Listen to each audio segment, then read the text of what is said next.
दिसंबर 2008 की बात है। उन दिनों में नए वर्ष के लिए अखंड ज्योति एवं युग निर्माण योजना के सदस्य बनाने में व्यस्त थी। उसी समय मेरे साथ एक भयानक किंतु आश्चर्यजनक घटना घटी। मैं नया सिलेंडर भरवाकर बाजार से लाई थी। शायद वह कहीं से लीकेज था। पास में रखे लैंप से उसमें आग लग गई। मैंने बुझाने का बहुत प्रयास किया, परंतु लपटें बढ़ती ही गई। किसी तरह रसोई से घसीटकर सिलेंडर को मैं बरामदे तक ले आई। आगे खुले स्थान पर ले जाना संभव न था, क्योंकि लपटें अपनी चरम सीमा पर पहुंच चुकी थी। मैंने अपनी माँ को घर से बाहर ले जाकर बैठा दिया। बाहर निकलकर पड़ोसियों से सहायता के लिए चिल्लाई। सारे पड़ोसी एकत्र होकर अपनी अपनी राय देने लगे और अपनी तरह से आग बुझाने का प्रयास भी करने लगे, पर किसी को कोई भी कामयाबी नहीं मिली। किसी ने फायर ब्रिगेड को सूचना भी दे दी, लेकिन स्टेशन पास न होने के कारण शीघ्र सहायता न मिल सकी। मेरे सामने विषम परिस्थिति थी। सामने साक्षात तबाही का दृश्य था। देखने वालों की भीड़ लगी थी। सभी त्राही त्राही कर रहे थे, परंतु सहानुभूति के अलावा किसी के पास कोई उपाय न था। मैं बहुत घबराई हुई थी। जाड़े की शाम जल्दी ही गहरा जाती है। 5:30 बजे का समय था। अंधेरा छाने लगा था। लपटें अपना उग्र रूप धारण करती जा रही थी। सिलेंडर पूरा भरा होने के कारण देर तक जलता रहा। कुछ ही पलों में भयानक दुर्घटना होने वाली थी। सभी विवश थे। उस भयानक स्थिति में सहसा मुझे गुरुदेव याद आए। मैं आर्त स्वर में रो पड़ी। गुरुदेव, मेरी रक्षा करो। आप ही इस तबाही से मेरी रक्षा कर सकते हैं गुरुदेव। यदि कुछ अनिष्ट हुआ तो मन टूट जाएगा। मैं इस समय आपका कार्य कर रही हूँ, उसमें व्यवधान आ जाएगा। इतना परिपक्व नहीं हूँ जो इतनी बड़ी घटना को सह सकूँ। गुरुदेव, क्षति मेरी नहीं आपकी होगी। लोग कहेंगे कि लोगों को गायत्री उपासना की सलाह देती है और कहती है गायत्री मंत्र सबका कल्याण करने वाला अनिष्ट निवारक मंत्र है। अपना ही अनिष्ट नहीं रोक पाई। इस घटना से बहुत लोगों की आस्था टूट जाएगी। लोग कहेंगे कि गायत्री उपासना में कोई शक्ति नहीं है। ज्यों ज्यों लपटें बढ़ रही थी, मेरी प्रार्थना और आर्त होती जा रही थी, परंतु गुरु के प्रति अटूट श्रद्धा और विश्वास था कि अब कुछ नहीं होगा। जब गुरुदेव याद आ गए तो निश्चित है कि परोक्ष में वे साथ दे रहे हैं। मन में विश्वास जागा कि गुरुदेव आ गए, अब कोई अनिष्ट नहीं होगा। बहनों ने कहा, सिलेंडर से तेज आवाज आने लगी है, घर से बाहर निकल आओ, बस फटने ही वाला है।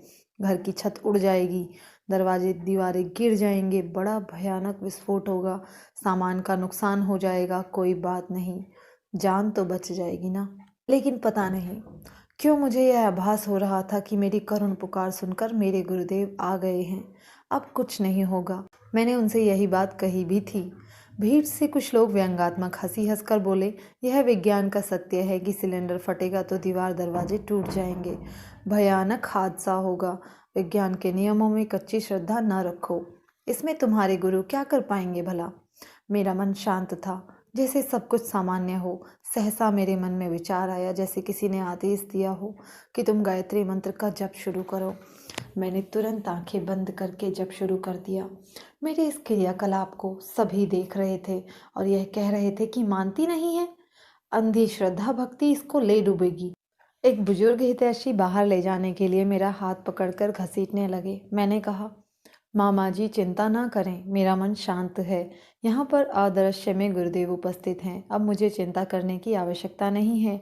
मैंने पुनः आंखें बंद कर गायत्री मंत्र का जाप शुरू कर दिया। अभी 11 मंत्र ही हुए होंगे कि सिलेंडर से साएं साएं की तेज आवाजें आने लगी। लोग चिल्लाने लगे कि अब सिलेंडर फटने वाला है, ये बाहर निकल नहीं रही है। इसके बाद मैं भीड़ के कोलाहल से बेखबर आंखें बंद किए ध्यानावस्थित होकर मंत्र जप करती रही। एक भयानक धमाके के साथ सिलेंडर फट गया। घर की दीवारें, छत व पृथ्वी हिल गई। साथ ही मैं भी डगमगा गई। मन मस्तिष्क को धमाके ने हिला दिया। सिलेंडर फटने का दृश्य मैंने नहीं देखा, क्योंकि मैं आंखें बंद किए हुए थी। धमाके की आवाज़ सुनकर सभी रोने लगी। मेरी माँ का रोते रोते बुरा हाल था। लोग समझ रहे थे कि मेरा अंत हो चुका है। धमाके से मेरी आंखें खुली तो देखा पूरा घर धूल से भर गया है। चारों तरफ धूल ही धूल थी। कुछ दिखाई नहीं दे रहा था। मैंने अपने शरीर को स्पर्श किया कि कहीं मुझे चोट वगैरह तो नहीं आई। अपने को सुरक्षित पाकर मैं जोर से चिल्लाई, परेशान मत हो, मुझे कुछ नहीं हुआ। जब मैं घर से बाहर निकली तो मुझे सुरक्षित देख मेरी माँ मुझसे लिपट गई। सबकी आंखों में आंसू आ गए। लगभग 1 घंटे तक चर्चा चलती रही। धमाके की आवाज़ सुनकर दूर दूर के लोग भी एकत्रित हो गए। 1 घंटे बाद जब घर की धूल बैठ गई तो कुछ लोगों के साथ घर के अंदर गई। देखा टमाटर, संतरे, अंगूर, कपड़े सभी धमाके से छत पर चिपक गए थे। अलमारी से बर्तन नीचे गिर गए थे, इधर उधर बिखर गए थे। सारे घर में धूल ही धूल थी। सभी कुछ आश्चर्यचकित कर देने वाला था। सबसे अधिक आश्चर्य तो लोगों को तब हुआ जब उन्होंने देखा कि बरामदे में रखा सिलेंडर धरती में 1 फुट नीचे धंस गया और उसके ऊपर का हिस्सा टूटकर मात्र 1 से 2 फुट की दूरी पर बिखरे हुए थे, जैसे किसी ने उन्हें जानबूझकर समेट दिया हो। सिलेंडर के पास रखी चारपाई, दरवाजे, बॉक्स सभी सुरक्षित थे और कहीं भी कुछ नुकसान नहीं हुआ। छत, दीवार सब सही सलामत थे, जिसे देखने के लिए लोगों की भीड़ उमड़ पड़ी। रात्रि हो गई थी। घर को वैसी स्थिति में छोड़कर हम सब सो गए। दूसरे दिन जब सवेरा हुआ तो लोगों का जमावड़ा होने लगा। इस अद्भुत घटना को देखने के लिए जनसमूह उमड़ पड़ा। लोगों ने कई सिलेंडर फटते देखे, जिसमें छत, दीवारें, दरवाजों के काफी नुकसान हुए।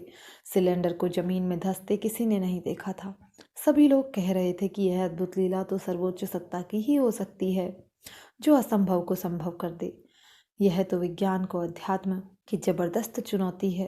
गुरु पर श्रद्धा विश्वास का फल देखकर सभी परम पूज्य गुरुदेव और माँ गायत्री के चरणों में नतमस्तक हो गए। प्रस्तुत संस्मरण श्रीमती ममता सिंह, रायबरेली, उत्तर प्रदेश। युग साहित्य, अद्भुत, आश्चर्यजनक किंतु सत्य पुस्तक से। धन्यवाद। नमस्कार।